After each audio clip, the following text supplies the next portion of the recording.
I'm just gonna record. Ayo, what's going on, guys? Welcome back to another Genshin Impact video, and today, as you guys can see from the title of the video, it is Kuki Shinobu's character demo has just finally released, as well as her character kit, as well as all the new banners that are coming in the second half of 2.7 that we will be breaking down in this video. Alright, let's get into it.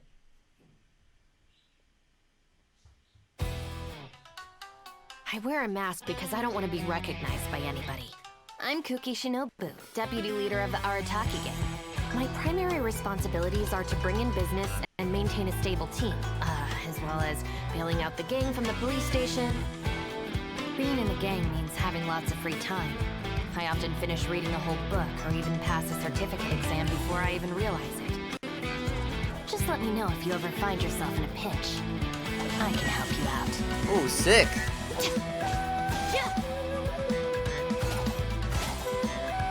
Oh, she has shurikens whenever she uses her attack? That's cool. Dissipate! Dissipate. Stand with me!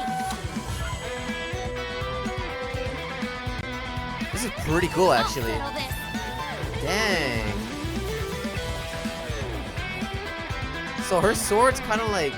Don't feel sorry. It's not even an actual They need to sword. learn their lesson. It's a dagger and a sword. That's so cool. Shinobu, time to roll. Don't tell me they did it again. Alright, here's also the JP demo. 綿棒をつけているのは知り合いにバレたくないからだ。私は久喜忍、荒滝派の2番手だ。業務開拓や仲間の関係維持が私の責務だ。I think I like the それ Japanese 以 a 外 bit にも more. 奉行所に行って仲間の保釈を求めたり、 But they both sound pretty 暇を cool. 持て余して本を一気読みしたり、資格を取ったりすることもよくある。そういうのも別に悪くないだろ。面倒事があれば私に直接言うといい。解決してやる。やっ She looks awesome, man. Yeah. そこ I think I'm gonna try get her. She looks じゃあ cool. 配れ。しっかり立ってな。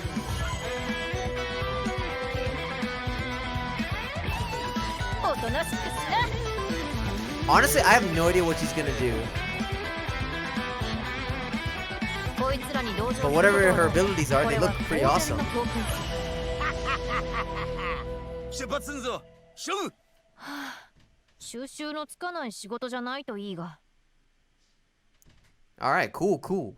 That was Shinobu's trailer. Let's go. Alright, folks, so here is Kuki Shinobu's character kit. It's on the Hoyoverse's website. I will put the link in the description for you guys to check out the rest of her information. So for now, let's get into it.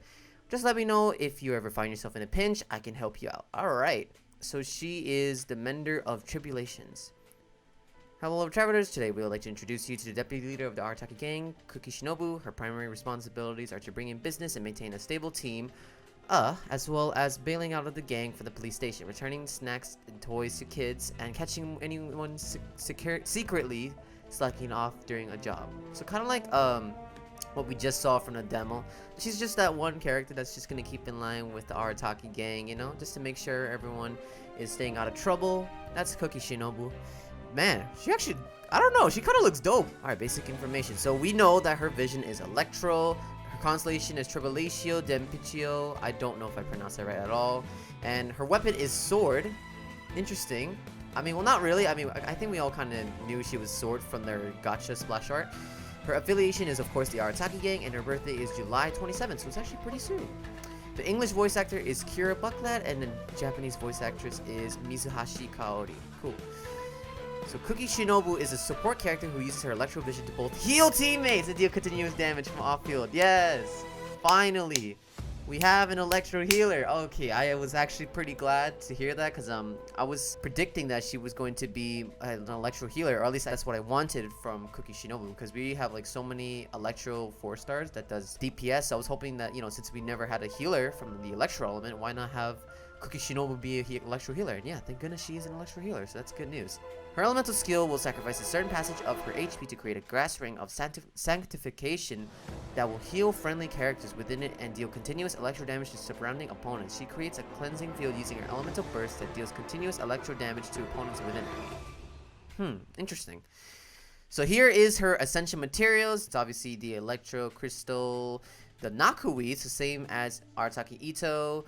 Oh no, bro, she's farming the freaking specters, bro. And then she uses the Chasm Onyx gears. And this is her talent level of materials. As you can see, she uses Elegance, so same as Ito. And then Spectre materials, as well as the Raiden Shogun's boss material. Alright, so let's look at her talents. This is her normal attack animation, which looks really clean, by the way. And then that's a charge attack. Yeah, cool. It looks awesome. I like though how she can throw her shurikens. Although you're probably never going to use this normal attack, but we'll see. So she performs up to 4 strikes. She has a charge attack, 2 rapid sword strikes. Okay. For her elemental skill, this is what we're going to be looking forward to the most, I guess. Sanctifying Ring. So she creates a grass ring of sanctification at the cost of part of her HP. Okay. Dealing electro damage to nearby opponents. Is that it? Oh. Grass Ring of Sanctification follows your current active character around, deals electro damage to nearby opponents every 1.5 seconds, and restore HP for active characters within the ring AoE based off Kuki Shinobu's max HP. The HP consumption from using this skill can only bring her to 20% HP.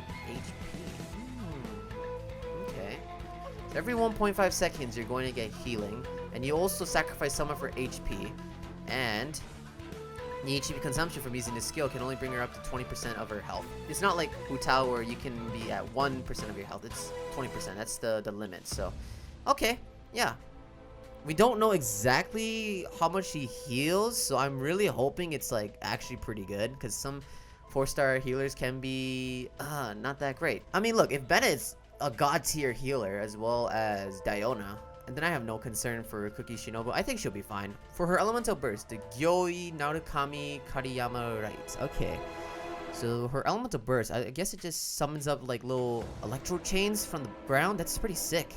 Stabs an evil excoriating blade into the ground, creating a field that creates the area of all that is foul, dealing continuous electric damage to opponents within its AoE based on Shinobu's max HP. So all of her skills skill from HP, as of what we know, besides her normal attacks, of course.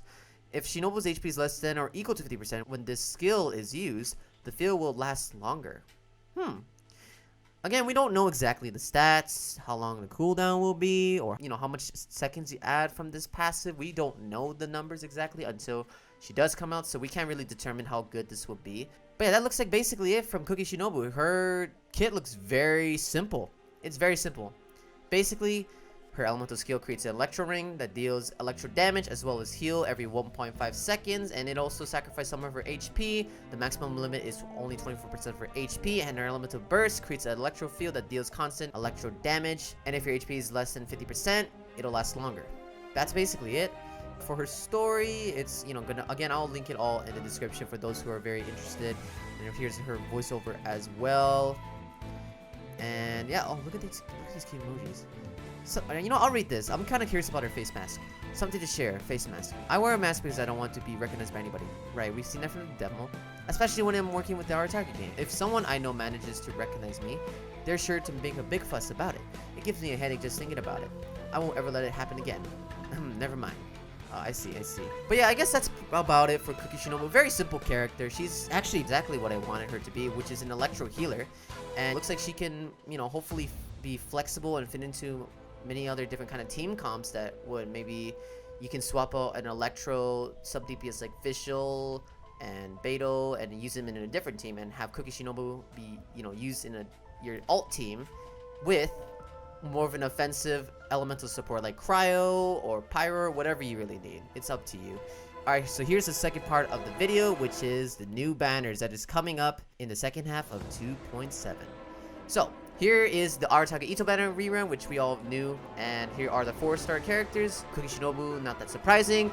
Goro, that is great, and Chongyun, completely random, but hey, decent 4 stars. All these characters are pretty decent as far as I can tell. We're gonna talk about the 5-star first, which obviously would be Arataki Ito. Ito is a Geo main DPS. He's very, very powerful main carry, and he is used mainly in mono Geo comp. Ito scales with defense and is a Claymore user. He has this giant club that does a lot of Geo DPS. That's from his elemental burst. His elemental skill summons Ushi, and all of his attack combinations comes from his charge attacks. So overall, I think Ito is a great character to have, and if you got him, then there's nothing that could go wrong with Ito. He's very free to play friendly, as well as a really fun character to play in general. Also very fun to play at whale level 2. Like his constellation 6 makes his charge attack pretty much nearly infinite. And yeah, that's I guess all I gotta say for Ito. He's a very fun character. My only downside is he is slightly restrictive in terms of team comps. Like you kind of want to use Mono Geo to make him do a lot more damage than perform average. In my opinion, you can definitely hold on and skip because Kazuha rerun is rumored to be coming in the next patch, or I guess eventually if miHoYo decides to ever add it. And yeah, Kazuha is definitely much more of a character to summon for than Arataki Ito. But if you definitely enjoy Arataki Ito's design, aesthetic, or his playstyle, which I personally did, and I got him on day 1, then yeah, you can go for it. He's a lot of fun to play, and it's very easy to use as well. Alright, so we got Kuki Shinobu, which we just broke down. Kuki Shinobu looks like a very simple Electro healer, like what she would just be doing as any other healer would do.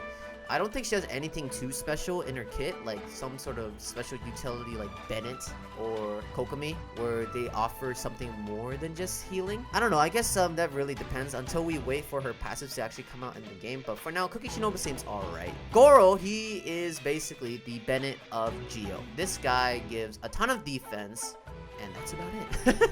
And you know what makes Goro so insane is how powerful his niche is, but that's also his weakness too. His niche is so good that is completely useless with any other team. You want to use him in Geo mono comps, but that's about it. You have no reason to use Goro besides as a Geo support. His constellations are pretty nice too, like it gives him healing to your party members as well as crit damage under his buffs, which is very good. And yeah, that's basically very simple about Goro. And for Chongyin, Chongyin is a cryo sub DPS. He does a lot of damage from his burst, as well as he's able to uniquely apply cryo on field and infuse any active character on field's normal attacks to cryo damage, which is very cool. It's a very unique ability, and I think that's what I like about Chongyin so much. Chongyin's pretty nice to have when you start off in the game, but again, he's definitely not like a huge unit to be thinking about. But overall, this banner seems alright. Ito, great character. Shinobu looks very simple, as well as Goro's very simple, but he's pretty much nearly required for Ito. And Chongyin, he's alright. We have the weapon banner, so of course we have the Red Horn Storm Thresher and the Memory of Dust. These two are the featured 5-star weapons. Alright, let's talk about the Red Horn Storm Thresher first. Alright, so for the Red Horn Storm Thresher, it's a 5-star Claymore, and for its stats, you have base attack at 542 at level 90, and for the substat, it is 88.2% crit damage, which is a lot. And for the passive, the defense is increased by 28%, and normal and charge attack damage is also increased by 40% of your defense. So, this Claymore is very good. This Claymore, don't get me wrong, it's insane, and it's insanely powerful, but it's only pretty much good on like 2 characters, which includes Ito and Noel. Or at least the characters that fully will be able to take advantage of this weapon. But yeah, this weapon overall, it's a very powerful upgrade for, especially for Ito. But overall, this Claymore is pretty good, but I don't think it is that worth it because of this weapon banner to summon for. You can just substitute Ito with a free-to-play weapon, which is White Blind. That is a craftable free-to-play weapon that anyone can get inside the game. It's a very powerful weapon, and if you're considering to wait on the weapon banner, then you can go for it, of course, because it's a pretty good weapon for Arataki Ito. Alright, so for the Memory of Dust, it is a 5-star catalyst, and for its base attack, it's 608, and for the subset, it is 49.6% attack. For its passive, it increases shield strength by 20% and scoring hits and opponents increase attack percent by 4. For 8 seconds, max 5 stacks. Can only occur once every 0.3 seconds while protected by a shield. This attack increase effect is increased by 100%. So this is just purely an attack percent stat stick, and honestly, if you really lack the attack percent, then I guess this catalyst will be useful, and it's definitely like a decent catalyst to use. However, again, I know it's a limited 5-star weapon, but it's definitely not a weapon worth picking up. It is definitely not in the must summon category for me personally, so I would definitely skip this weapon banner because this weapon is not really good to have on your account, especially if you don't have a catalyst character that will be able to take advantage fully from the passive.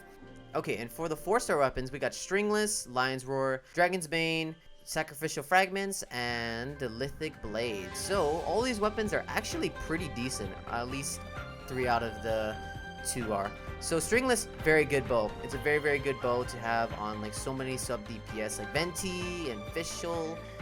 But it's a 4-star weapon, so anybody will be able to get this eventually, so you don't have to worry too much about it. Sacrificial fragments, very good on Sucrose. That's mainly about it as far as I'm aware of. Let me know inside the comments who else can use sacrificial fragments, but for now, great book on like Sucrose specifically, and you know, great elemental mastery stat stick, and gives you extra cooldown, extra chance to give you your elemental skill back. And for the Lithic Blade, decent Claymore. The only thing is like there's not a lot of leeway characters that uses Claymore. Again, there's just like not much options to use compared to the Lithic Spear. The Lithic Blade just doesn't have too much value, but you still can definitely use it on like Beidou and that was Chongyun as well. Just not much options, but it's still a pretty good weapon to have, but just definitely not a weapon to be specifically looking for, since there are a lot more stronger Claymore options as well. Now we get the Lion's Roar, which is alright. It's an attack percent stat stick and gives you extra pyro and electro damage. It's just an option to use for Kaching mains out there, as well as some reverse electro charge and vaporize sword users like Ayato. So yeah, it's an option. And then for Dragon's Bane, this used to be one of Xiangling's best weapons, especially at R5, and it's still like a very powerful weapon for Hu Tao too. But the catch exists in the game, which is free to play, and it's kind of not that used anymore. But Dragon's Bane is still very good on Hu Tao because it has an elemental mastery substat, which is very widely used on Hu Tao. But yeah, that's basically my take on the weapon banner. Is it worth summoning for? No, honestly, these banners, both of these new banners, are definitely an easy skip, unless you definitely want Ito and you have the gems. Then you can pretty much get a huge value package, which is Goro and the new character Kuki Shinobu. But that's basically about it. These two banners I would just save. Again, there's nothing too crazy from what we've seen in the past, and all you gotta do is just wait for that Kazuha rerun. And if you already have Kazuha, then obviously you can skip Kazuha's banner and wait for the Sumeru update, which I believe should be pretty close. And yeah, I guess that's all I have for today. That was basically it from the Kuki Shinobu's character demo, as well as the Arataki Ito's banner and the weapon banner. So if you guys enjoyed this video, make sure you guys hit that like button, as well as subscribe to his channel. I will be uploading the Archon quest soon. I'm sorry it's taken a while. I've been super busy with school lately, so yeah, bear with me on that. And yeah, more videos will be coming soon to the channel. But anyways, thank you guys so much for watching. As always, I'll see you guys in the next one. Peace out.